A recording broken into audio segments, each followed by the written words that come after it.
शाम होते होते शामू स्टेशन पहुंच चुका था, लेकिन अभी तक ट्रेन का कोई अता पता नहीं था। पूरे स्टेशन पर शामू के अलावा एक भी इंसान नजर नहीं आ रहा था। दूर दूर से आती अजीब अजीब जानवरों की आवाजें,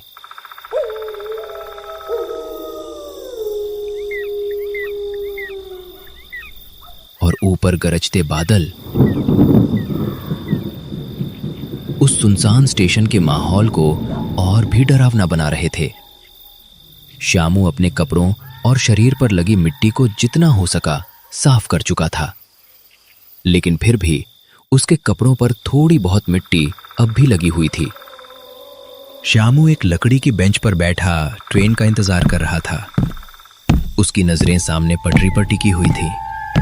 तभी एक बूढ़ा आदमी कहीं से आकर उसके सामने खड़ा हो गया। बेटा, बहुत जल्दी में लग रहे हो। जी, बस ट्रेन का इंतजार कर रहा हूँ। जिस जगह से भाग कर आए हो वहां से इतनी आसानी से पीछा नहीं छूटता। आप क्या कहना चाहते हैं? कुछ नहीं बेटा, बस इतना समझ लो, कभी कभी इंसान जगह छोड़ देता है, लेकिन जगह उसे नहीं छोड़ती। शामू कुछ पल तक बूढ़े आदमी को देखता रहा, लेकिन बूढ़ा आदमी बिना कुछ और कहे धीरे धीरे वहां से चला गया। शामू की नजरें कुछ देर तक उसके पीछे जाती रहीं। ये कैसी बात कर गया? तभी दूर से ट्रेन के हॉर्न की आवाज सुनाई दी। आवाज सुनते ही शामू ने राहत की सांस ली। उसे लगा बस अब वो इस डरावनी जगह से हमेशा के लिए दूर चला जाएगा।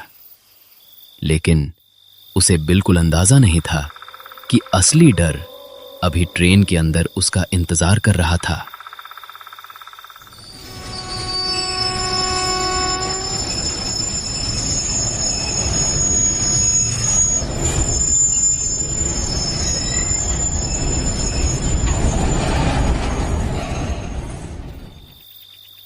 भगवान का शुक्र है, किसी तरह वहां से बचकर निकल आया। अब बस जल्दी से घर पहुंचना है।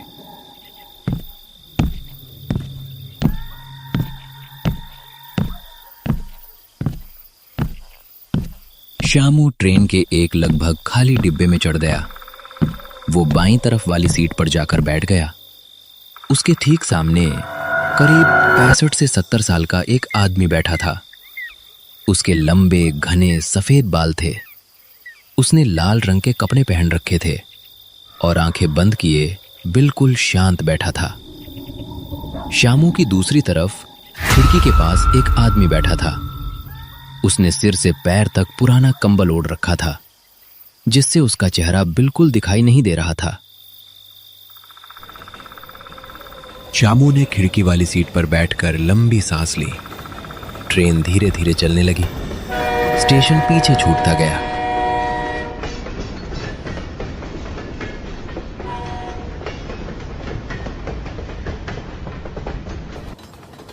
लेकिन हिम्मतनगर का नाम अब भी उसके जहन से नहीं निकल रहा था।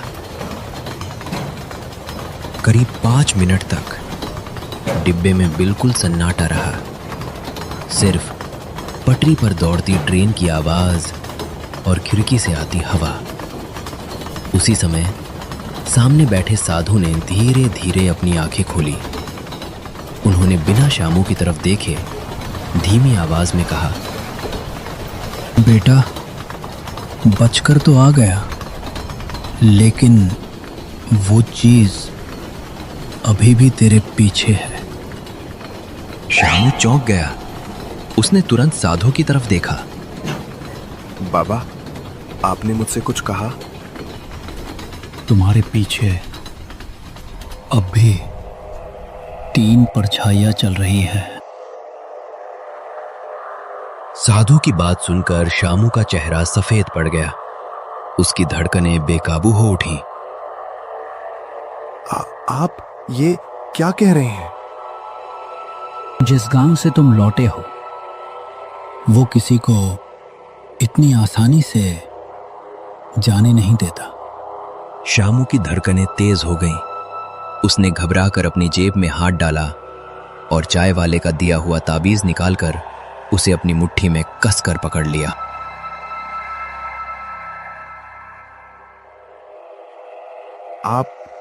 आपको कैसे पता कि मैं किसी गांव से लौट कर आया हूं? साधु ने पहली बार शामू की तरफ देखा।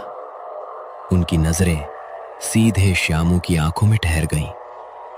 उन नजरों में ऐसा रहस्य छिपा था कि शामू के शरीर में एक ठंडी सिहरन दौड़ गई। क्योंकि मैं भी कभी हिम्मतनगर गया था। इतना कहते ही अचानक पूरे डिब्बे की लाइट एक बार झपकी, फिर दोबारा, फिर तीसरी बार, और अगले ही पल पूरा डिब्बा कुछ सेकंड के लिए घने अंधेरे में डूब गया।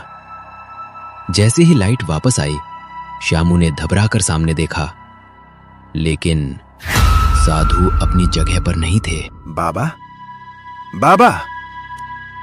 शामू ने घबराकर पूरे डिब्बे में चारों तरफ देखा, लेकिन साधु कहीं नहीं थे।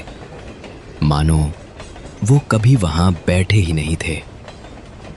उसी समय पीछे से किसी की धीमी हंसी सुनाई दी।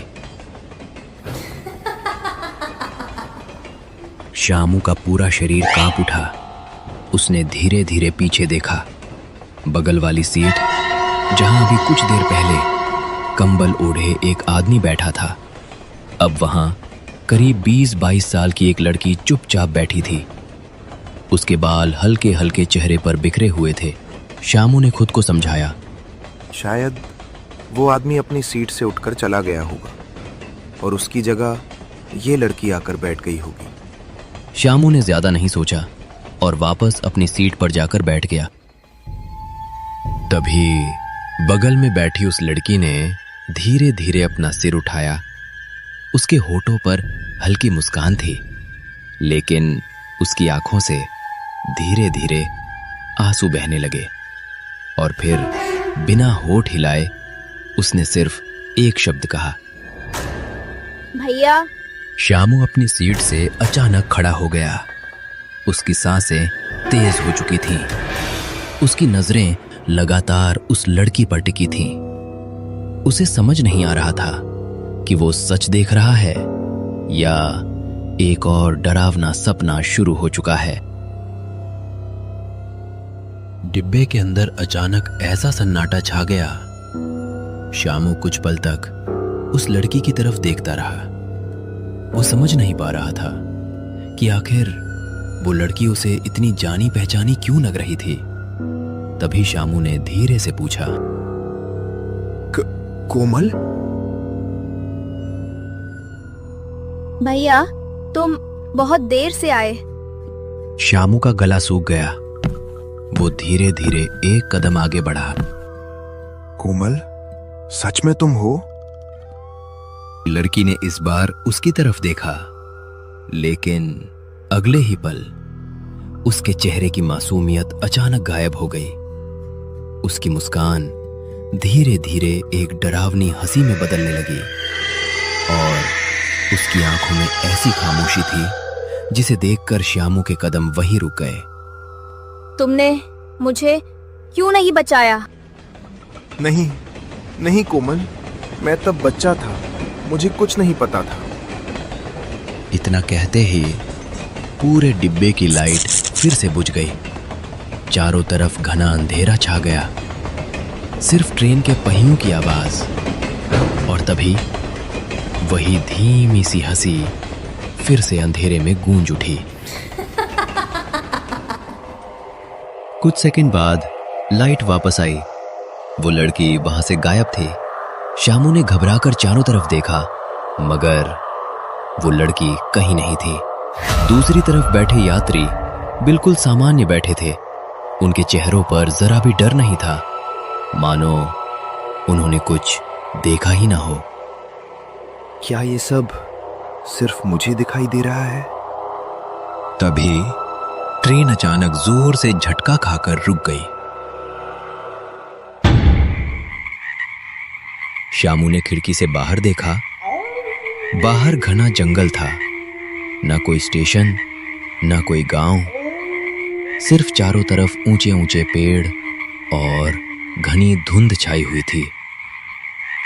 अरे, बीच जंगल में ट्रेन क्यों रुक गई? शायद सिग्नल नहीं मिला होगा। तभी शामू ने खिड़की के बाहर झांक कर देखा तो धुंध के बीच कोई खड़ा था। वो बिना हिले बिल्कुल स्थिर खड़ा था। अंधेरा होने के कारण उसका चेहरा साफ दिखाई नहीं दे रहा था। वहां कौन खड़ा है? उसी समय जिस तरफ जंगल में वो सफेद कपड़े वाला आदमी खड़ा था, उसी तरफ से एक भारी डरावनी आवाज गूंजी। शामू, पुत्रा, तेरा इंतजार बहुत सालों से कर रहे हैं। अब तू और नहीं बच सकता। वो आवाज सुनते ही शामू के शरीर में जैसे सिहरन दौड़ गई। उसके कांपते हाथों से ताबीज छूटकर सीट के नीचे जा गिरा। शामू ने घबराकर तुरंत नीचे झुककर ताबीज उठाया, लेकिन जैसे ही वो सीधा हुआ, उसे महसूस हुआ कि उसके ठीक पीछे कोई खड़ा है। कुछ पल तक वो बिल्कुल स्थिर रहा। फिर उसके कान के पास एक बेहद धीमी फुसफुसाहट सुनाई दी। अब तेरी बारी है। उसी क्षण शामू झटके से पीछे घूमकर देखने लगा। सामने एक परछाई खड़ी थी और फिर वही रहस्यमयी आवाज दोबारा गूंजने लगी। डर क्यों रहा है? अभी तो सिर्फ शुरुआत हुई है। शामू ने तुरंत ताबीज को सामने की ओर कर दिया। अचानक ताबीज से तेज सफेद रोशनी निकली। रोशनी सीधे सामने खड़ी परछाई पर पड़ी। परछाई एक दर्द भरी चीख के साथ झटके से पीछे हट गई। ट्रेन में इतना कुछ घट चुका था कि शामू अब एक पल भी वहां रुकना नहीं चाहता था। वो तुरंत ट्रेन से उतरकर सीधे जंगल की तरफ तेजी से भाग निकला। कुछ दूर भागने के बाद शामू अचानक ठिठक गया। सामने कोमल खड़ी थी। उसका चेहरा देखते ही शामू के कदम वहीं रुक गए। कोमल, तुम फिर से मेरे सामने? नहीं, ये सच नहीं हो सकता। सुनो, ध्यान से सुनो। जो कुछ तुमने हिम्मतनगर में देखा है वो पूरी सच्चाई नहीं थी। मतलब तुम कहना क्या चाहती हो? मेरे पिताजी कभी बुरे नहीं थे। उन्होंने आखिरी सांस तक हम सबको बचाने की कोशिश की थी। फिर उनके अंदर वो राक्षस कैसे आ गया? क्योंकि उन्होंने कालनाथ को अपने ही शरीर में कैद कर लिया था। अगर पिताजी ऐसा नहीं करते तो उस रात पूरा गांव उसी समय खत्म हो जाता। उन्होंने अपनी आत्मा की कीमत देकर सैकड़ों लोगों की जान बचाई, लेकिन वो खुद कभी आजाद नहीं हो पाए। अचानक जंगल के अंदर से एक भयानक आवाज सुनाई दी। शामू और कोमल दोनों ने घबराकर उस दिशा में देखा। कोमल, मैंने तुझे बोलने की इजाजत नहीं दी। इतना सुनते ही कोमल दर्द से चीख उठी। उसके पूरे शरीर पर काले धुएं की जंजीरें लिपटने लगी। कोमल, तुम्हें क्या हो रहा है?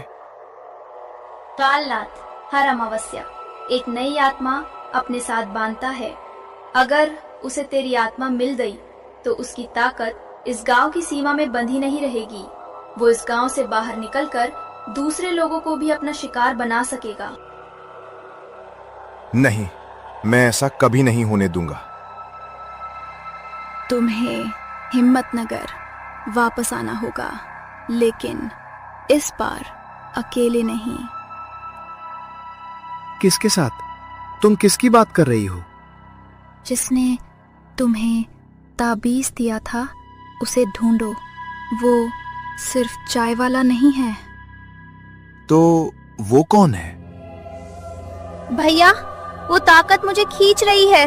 मैं यहाँ नहीं रुक सकती। भैया, याद रखना, उस पुराने तालाब के पास एक बहुत पुरानी हवेली है। वहीं तुम्हें सारी सच्चाई मिलेगी। कोमल की आवाज धीरे धीरे दूर होती चली गई।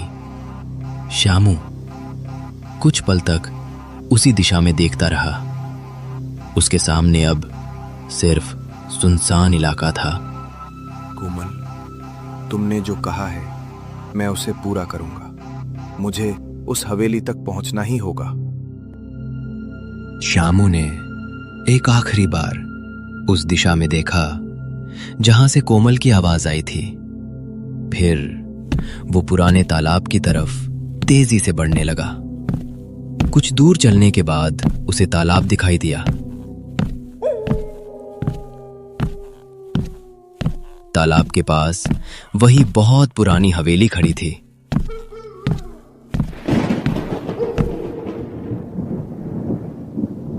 श्यामू कुछ पल तक हवेली को देखता रहा, फिर धीरे धीरे उसके पुराने दरवाजे की तरफ बढ़ गया।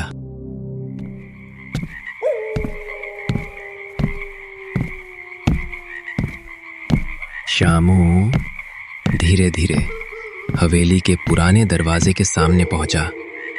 दरवाजा पहले से ही टूटा हुआ था। श्यामू ने कुछ पल तक अंदर झांक कर देखा, फिर हिम्मत जुटाकर वो टूटे हुए दरवाजे से अंदर चला गया। अंदर कदम रखते ही ठंडी हवा का एक झोंका उसके चेहरे से टकराया। श्यामू ने धीरे से एक कदम और आगे बढ़ाया। सामने दीवार पर एक बहुत पुरानी तस्वीर टंगी थी। श्यामू तस्वीर के करीब गया। उसकी नजर तस्वीर के नीचे लिखे नाम पर पड़ी। कालनाथ। नाम पढ़ते ही श्यामू के चेहरे का रंग उड़ गया। अब उसे समझ आ चुका था कि इस हवेली का रिश्ता कालनाथ से बहुत पुराना था। श्यामू अभी उस नाम को देख ही रहा था कि अचानक हवेली के अंदर से एक भारी आवाज गूंजी। तू आखिर यहां तक आ ही गया श्यामू। आवाज सुनते ही श्यामू के कदम वहीं रुक गए। उसे समझ आ गया कि कालनाथ उसे हवेली के अंदर आने का इंतजार कर रहा था। श्यामू ने डरते हुए हवेली के अंदर चारों तरफ देखा। कालनाथ, तुम यहां हो? मैं यही हूं। तूने जिस सच्चाई को जानने की कोशिश की, अब उसी सच्चाई के बीच खड़ा है। कालनाथ की आवाज हवेली के अंदर गूंजती रही। श्यामू ने अपनी जेब से ताबीज निकाला और उसे हाथ में कसकर पकड़ लिया। तो फिर सामने आओ, मैं तुमसे डरने वाला नहीं हूं। हवेली के अंधेरे हिस्से में कालनाथ की एक बड़ी सी परछाई धीरे धीरे श्यामू के सामने साफ होने लगी। उसका चेहरा अब भी अंधेरे में छिपा था। तू मुझे रोकने आया है? हाँ, इस बार मैं पीछे नहीं हटूंगा। तुझे लगता है ये छोटा सा ताबीज मुझे रोक सकता है? मुझे नहीं पता ये मुझे बचा पाएगा या नहीं, लेकिन अब मैं तुम्हें किसी और की जिंदगी बर्बाद नहीं करने दूंगा। कालनाथ की बड़ी सी परछाई धीरे धीरे श्यामू की तरफ बढ़ी। तो फिर आखिरी बार अपनी हिम्मत दिखा श्यामू। कालनाथ की बड़ी सी परछाई श्यामू के बिल्कुल करीब आ गई। अचानक हवेली की दीवारें हल्की सी कांपने लगी। कालनाथ ने अपना हाथ शामू की तरफ बढ़ाया। तभी शामू ने पूरी ताकत से ताबीज कालनाथ की तरफ फेंक दिया। ताबीज सीधे कालनाथ से जा टकराया। अचानक एक तेज सफेद रोशनी पूरी हवेली में फैल गई। कालनाथ तेजी से पीछे हटने लगा। नहीं, ये नहीं हो सकता। अगले ही पल कालनाथ सफेद रोशनी में घिर गया। उसका पूरा शरीर धीरे धीरे हवा में उठने लगा। फिर वो सफेद धुएं में बदल गया और देखते ही देखते हवा में विलीन हो गया। कालनाथ के खत्म होते ही हवेली में फैला अंधेरा धीरे धीरे छटने लगा। शामू धीरे धीरे हवेली के बाहर आने लगा। बाहर आते ही उसकी नजर सामने खड़ी मौसी, मौसा और कोमल पर पड़ी। तीनों की आत्माएं शांत खड़ी थीं। शामू उन्हें देखकर भावुक हो गया। मौसी, मौसा, कोमल। बेटा, आज तूने हम सबको आजाद कर दिया। हमें माफ कर देना शामू। भैया, हमेशा खुश रहना। आप तीनों भी हमेशा खुश रहना। तीनों ने शामू को आखिरी बार देखा। फिर धीरे धीरे तीनों की आत्माएं सफेद रोशनी में विलीन हो गईं। शामू कुछ पल तक उन्हें देखता रहा। उसकी आंखों में आंसू थे, लेकिन चेहरे पर सुकून था। उस रात हिम्मतनगर का श्राप हमेशा के लिए खत्म हो गया और शामू ने सीखा कि डर से भागने के बजाय सच्चाई और हिम्मत के साथ उसका सामना करना चाहिए। इसी के साथ हिम्मतनगर की कहानी हमेशा के लिए खत्म हो गई।